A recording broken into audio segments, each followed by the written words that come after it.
السلام علیکم ورحمۃ اللہ وبرکاتہ۔ ناظرین، تو آج ہمارا یہ چوتھا لیکچر ہے اور آج ہم اپنی چوتھے لیکچر میں بات کریں گے اجلاس عام اور پروگرام کی ترتیب۔ پروگرامنگ کی ترتیب بہت ہی اہم چیز ہوتی ہے اور ناظم جلسہ کے لیے ان چیزوں کا جاننا بیحد ضروری ہوتا ہے۔ کسی بھی پروگرام کو کامیابی اور کامرانی بحسن خوبی اختتام تک پہنچانے کے لیے اس اجلاس یا اس پروگرام کی ترتیب جو ہے دے لینا پہلے سے ہی بہت ضروری اور بہت اہم ہوتا ہے۔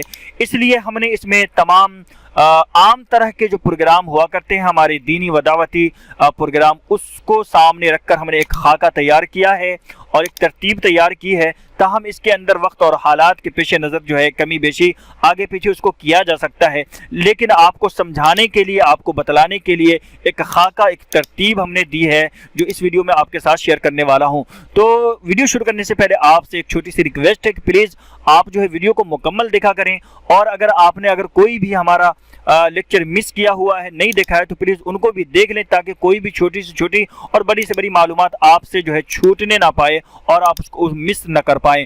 چونکہ تمام طرح کی ویڈیوز میں ہم نے کچھ نہ کچھ نئی معلومات آپ کے ساتھ بتلانے اور شیئر کرنے کی کوشش کی ہے۔ اگر آپ سیکھنا اور جاننا چاہتے ہیں، ان تمام لیکچر کو دیکھنا نہایت ہی ضروری ہے۔ تو چلتے ہیں اور جانتے ہیں کہ پروگرام کی ترتیب کس طرح سے اور کیسے ہوا کرتی ہے۔ ایک خاکہ آپ کے سامنے یہ ناچیز پیش کرتا ہے۔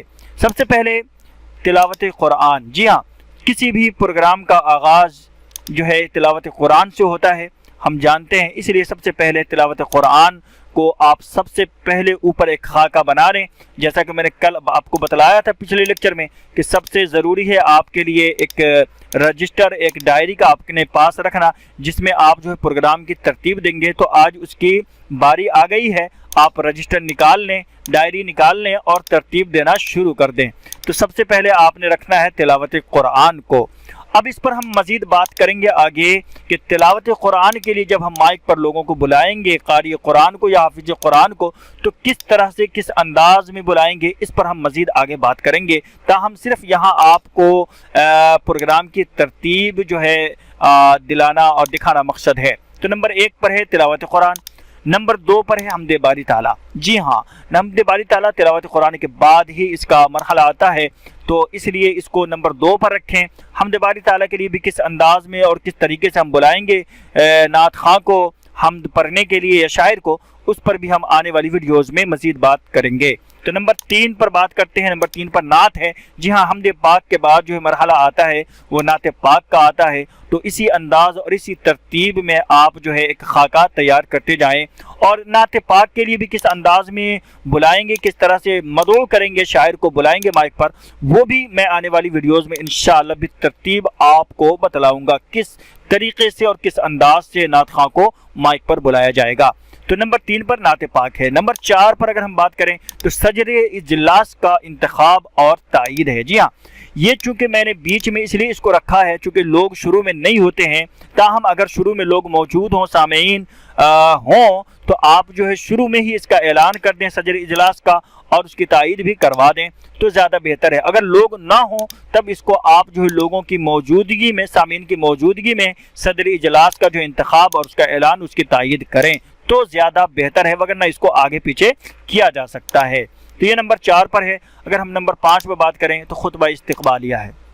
جی ہاں، لوگوں کے آ جانے کے بعد ہی بہتر ہوتا ہے کہ خطبہ استقبالیہ پیش کیا جائے، تاکہ جلسے کا جو اغراض و مقاصد ہیں وہ لوگوں کے سامنے اور سامعین کے سامنے آ سکیں۔ اس لیے اس کو بھی ہم نے جو ہے صدر اجلاس کے انتخاب کے بعد رکھا ہے، تاہم اس کو بھی آگے پیچھے کیا جا سکتا ہے۔ نمبر 6 میں اگر ہم بات کریں تو تقاریر ہے، یعنی مقررین کو دعوت دینا ہے تقریر کے لیے۔ تو چونکہ صدر اجلاس کا بھی انتخاب ہو چکا اور خطبہ استقبالیہ بھی ہو چکا، اب اس لیے جو ہے تقریر کو آپ نے پیش کرنا ہے، چونکہ اس کے بعد جو مرحلہ آتا ہے وہ تقریر ہی کا آتا ہے، اس لیے ہم نے اس کو نمبر 6 پر رکھا ہے کہ یہ سب ہو جانے کے بعد جو ہے اب جو ہے مقررین کو ہم دعوت دیں گے اور ان کو بلائیں گے۔ تو ان کے بلانے کا انداز کیا ہوگا، طریقہ کار کیا ہوگا، کس انداز سے بلائیں گے ان کو، یہ بھی میں آنے والی ویڈیوز میں انشاءاللہ بات کریں گے اس پر بھی۔ تو یہ ہے نمبر 6۔ نمبر 7 پر اگر ہم بات کریں تو رسم اجرا ہے۔ جی ہاں، یہ ہر پروگرام میں تو نہیں ہوتا، لیکن بہت سارے ایسے پروگرام ہوتے ہیں جس میں ہمیں کتابوں کا اجرا کرنا ہوتا ہے، تو یہ بھی جو ہے اس کو آپ بیچ میں رکھیں پروگرام کے، تاکہ سارے لوگ موجود ہوں تو زیادہ بہتر ہے رسم اجرا وہاں آپ کرائیں، ٹھیک ہے۔ تو یہ ہر پروگرام میں نہیں ہوتا، لیکن کسی کسی پروگرام میں ہوتا ہے، اس لیے ہم نے آپ کو ترتیب میں اس چیز کو ذہن نشی کر لیں یا یاد رکھ لیں کہ یہ بھی ہوتا ہے پروگرام میں، اس لیے ہم نے اس کا ایک خاکہ تیار کر رکھا ہے۔ تو نمبر 7 پر ہے رسم اجرا۔ آئیں بات کرتے ہیں نمبر 8 پر۔ نمبر 8 پر ہے اعزازات اور انعامات۔ جی ہاں، یہ بھی بعض پروگرام میں ہوتا ہے کہ لوگوں کو ہم بلاتے ہیں تو وہاں ان کو انعام دیتے ہیں، ان کو عزت دیتے ہیں، انعامات کی تقسیم کی جاتی ہے، تو یہ بھی ایک جو ہے پروگرام کی ترتیب میں اس کو بھی شامل کر لیں، تو یہ نمبر 8 پر ہم نے رکھا ہوا ہے۔ اب آئے نا بات کرتے ہیں نمبر 9 پر، تو خطبہ صدارت ہے۔ جی ہاں، خطبہ صدارت چونکہ بالکل اخیر میں ہوتا ہے، صدر جو اجلاس ہوتے ہیں ان کو ہم خطبہ کے لیے مدعو کرتے ہیں، دعوت دیتے ہیں، بلاتے ہیں مائک پر، تو وہ خطبہ صدارت پیش کرتے ہیں، تو یہاں ہم نے اس کو بالکل اخیر میں رکھا ہے تاکہ سارے کام انجام دینے کے بعد جو ہے خطبہ صدارت پیش کیا جائے اور صدر اجلاس کو مائک پر بلایا جائے۔ اس کو بھی بلانے کا کیا انداز ہوگا، کیا طریقہ ہوگا، انشاءاللہ اس پر بھی ہم بات کریں گے، لیکن یہ ایک خاکہ ہم نے آپ کے ساتھ ترتیب شیئر کی ہے۔ تو آگے بات کرتے ہیں نمبر 10 پر۔ نمبر 10 پر ہے دعا اور اعلان اختتام اجلاس۔ جی ہاں، بالکل اخیر میں دعا کا مرحلہ ہوتا ہے اور اعلان اختتام یعنی جلسے کے اختتام کا اعلان ہوتا ہے۔ تو یہ کل ملا کر 10 چیزیں ہیں جو بالترتیب ہم نے آپ کے ساتھ شیئر کی ہے۔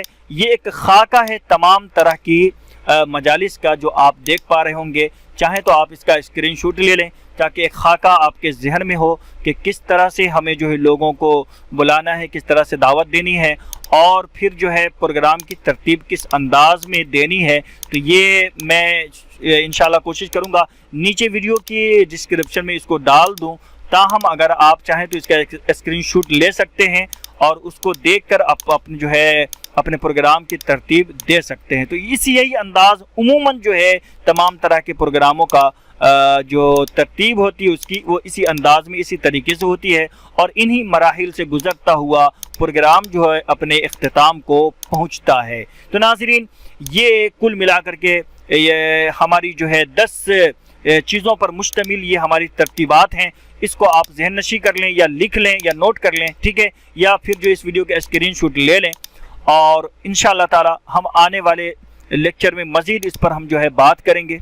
تو ناظرین، چلتے ہوئے آپ سے ایک چھوٹی سی ریکویسٹ ہے کہ پلیز ویڈیو کو ابھی تک اگر آپ نے لائک نہیں کیا ہے تو پلیز لائک کر دیں اور اپنے دوستوں کے ساتھ شیئر کریں، اور اگر آپ نے ابھی تک ہمارے چینل کو سبسکرائب نہیں کیا ہے تو سبسکرائب کر لیں تاکہ جیسے ہی ہم ویڈیو ڈالیں آپ کے پاس نوٹیفیکیشن کے ذریعے پہنچ سکے۔ تو ناظرین، ملتے ہیں انشاءاللہ اگلے لیکچر میں، جب تک اپنا خیال رکھیں۔ السلام علیکم ورحمۃ اللہ وبرکاتہ۔